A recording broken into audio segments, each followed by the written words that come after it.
Hi guys, വായ 2 cinema ഞാൻ തിയേറ്ററിൽ നിന്ന് കാണുമ്പോൾ വിങ്ങി വിങ്ങി പൊട്ടി പൊട്ടി കരഞ്ഞ് ഞാൻ ഇമോഷണലി ഡൗൺ ആയി. പൊതുവേ സിനിമ കണ്ടു കഴിഞ്ഞാൽ ആ ഒരു ആൾക്കാരൊക്കെ എണീച്ച് പോകുമ്പോൾ ആ ആംബിയൻസ് നമ്മൾ കണ്ണീരൊക്കെ തുടച്ച് അതൊക്കെ അങ്ങോട്ട് മറന്ന് നമ്മൾ പിന്നെ നമ്മുടെ ലൈഫിലേക്ക് പോകും. ബട്ട് ഈ സിനിമ കണ്ട് ഞാൻ വീട്ടിലേക്ക് പോകുന്ന വഴി വരെ ഇമോഷണലി അതിൻ്റെ ഉള്ളിൽ ട്രാപ്പായി ഞാനിങ്ങനെ കരഞ്ഞുകൊണ്ടിരിക്കുകയായിരുന്നു.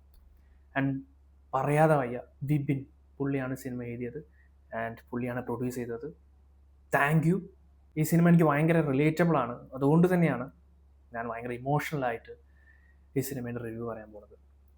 ഫസ്റ്റ് ഓഫ് ഓൾ, ഈ സിനിമേൻ്റെ മേക്കിംഗ്, നമ്മുടെ ഡയറക്ടർ സവിൻ എസ് എ, പുള്ളിയുടെ ഫസ്റ്റ് പടമാണെന്ന് എൻ്റെ ഒരു വിശ്വാസം. ഒരു രക്ഷയില്ല. സ്റ്റാർട്ടിങ് ഷോട്ട് തൊട്ട് അവസാനം വരെ പെർഫെക്റ്റ്.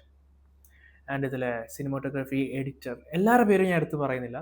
എല്ലാവരും, പ്രത്യേകിച്ച് മ്യൂസിക് ഡിപ്പാർട്ട്മെന്റ്, ഇതിൽ എല്ലാ പാട്ടുകളും കറക്റ്റ് പ്ലേസ്മെന്റ്, കറക്റ്റ് പാട്ട്. ആൻഡ് ഇതിന്റെ വരി എഴുതിയതൊക്കെ ആരാണോ, എന്നാ വരികളാ ഗൈസ്. ആൻഡ് ഈ പടത്തിന്റെ ലാസ്റ്റ് ഇറങ്ങിയൊരു പാട്ട് ഭയങ്കര വൈറലായിട്ട് അതിന് കുറ്റം പറഞ്ഞവരെല്ലാവരും തിയേറ്ററിൽ പോവുക. കറക്റ്റ് സ്ഥലത്ത് ആ പാട്ട് വരും. കുറ്റം പറഞ്ഞവർ ഒരുത്തനും ആ പാട്ടിനെ പിന്നെ കുറ്റം പറയത്തില്ല.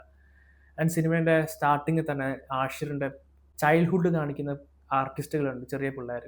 ഒരു രക്ഷയില്ല. ഇവന്മാര് അഭിനയിക്കുന്നത് നമുക്ക് അഭിനയിക്കാൻ തോന്നത്തില്ല. ഇവന്മാരെ ഒരു ഇമോഷൻ ഉണ്ട്. ഫോർ എക്സാമ്പിൾ, അമ്മമാർക്ക് അനിയന്മാരോടാണ് സ്നേഹം കാണൽ കൂടുതൽ എന്നുള്ളൊരു ചിന്താഗതി ഈ സിനിമയിലൂടെ നമുക്ക് കാണിച്ചിരുന്നുണ്ട്.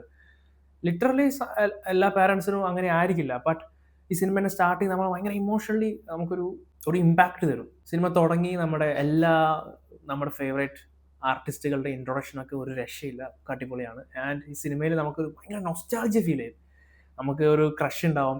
ആ ക്രഷിനെ പോയി പ്രപ്പോസ് ചെയ്യാൻ വേണ്ടിയിട്ട് നമ്മളെ ഫ്രണ്ട്സ് നിർബന്ധിക്കും. നമ്മൾ പറയും കാലാവസ്ഥ ശരിയില്ല, നാളെ പ്രപ്പോസ് ചെയ്യുക. ആ പരിപാടിയൊക്കെ കാണുമ്പോൾ നമുക്ക് ഭയങ്കര നൊസ്റ്റാൾജി ആയിട്ട് പീക്കാണ്. സ്റ്റാർട്ടിങ് എല്ലാം നമുക്ക് വാഴ 1 പോലെ തന്നെ ഇവരെ ഉഴപ്പിയ ജീവിതങ്ങളാണ് കാണിക്കുന്നത്. ഇവർ തിയേറ്ററിൽ ഒരു സീനുണ്ട്, പൊന്നുമക്കളെ അല്ലമീനും മറ്റേ ടീംസൊക്കെ, സാബിരാൻ ടീമൊക്കെ ഉണ്ട്. ആ തിയേറ്ററിലെ സീനൊക്കെ ഭയങ്കര ഫണ്ണായിട്ട് എൻജോയ് ചെയ്ത് കുറേ ചിരിക്കാനുള്ള സീനുകളൊക്കെ ഉണ്ട്. ഇതിൽ അജിൻ ബ്രോന്റെ ഒരു ബ്രദർ ഉണ്ട്, പുള്ളിന്റെ പേരെനിക്ക് അറിയില്ല. സജിൻ എന്നാണ് സിനിമയിലെ കഥാപാത്രത്തിന്റെ പേര്.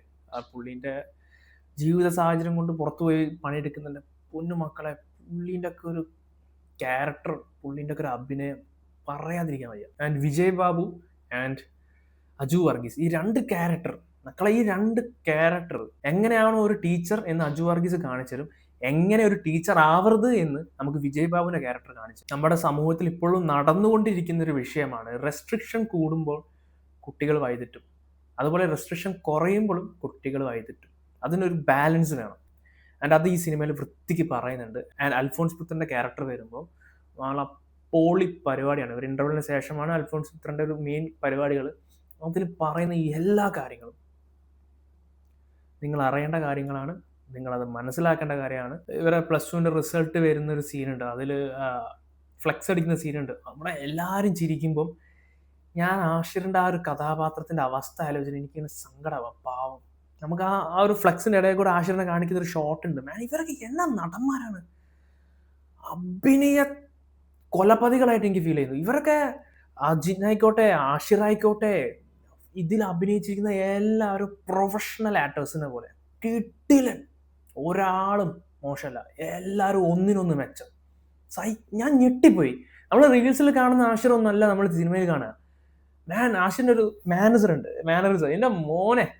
ആൻഡ് പുള്ളി ഒരു രക്ഷയില്ല മക്കളെ. പുള്ളി മാത്രമല്ല, വിനായകനും അജിനും എല്ലാവരും.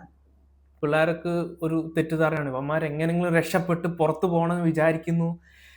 എത്തിപ്പെടുന്ന സ്ഥലം മക്കളെ, അവിടുത്തെ കഷ്ടപ്പാടുകളൊക്കെ ഇപ്പോഴത്തെ പിള്ളേരത് കാണണം. പുറത്ത് പോയാൽ അത്ര സുഖങ്ങളൊന്നുമല്ല. നമ്മൾ ഇൻസ്റ്റയിൽ സ്റ്റോറി കണ്ടിട്ടും റീൽസും കണ്ടിട്ടും വൻ പ്രതീക്ഷയോടെ പുറത്ത് പോയി കഷ്ടപ്പെടുന്ന പിള്ളേർക്കൊക്കെ ഈ സിനിമ മക്കളെ വൻ പരിപാടിയാണ് പടം. സിനിമയെ കുറിച്ച് പറയുകയാണെങ്കിൽ എനിക്ക് കുറേ പറയാനുണ്ട്. ഈ സിനിമ തിയേറ്ററിൽ തന്നെ പോയി കാണുക. വളരെ നല്ലൊരു സിനിമ. ഞാൻ എൻ്റെ ലൈഫിൽ, ഞാൻ എൻ്റെ യൂട്യൂബ് കരിയറിൽ ഒരു റിവ്യൂ ചെയ്യാൻ തുടങ്ങിയിട്ട് ഇതുപോലെ ഒരു സിനിമേനെ ഞാൻ എലോബറേറ്റ് ചെയ്തിട്ട് എക്സ്പ്ലെയിൻ ചെയ്തിട്ട് ഒരു വീഡിയോ എടുത്തിട്ടില്ല.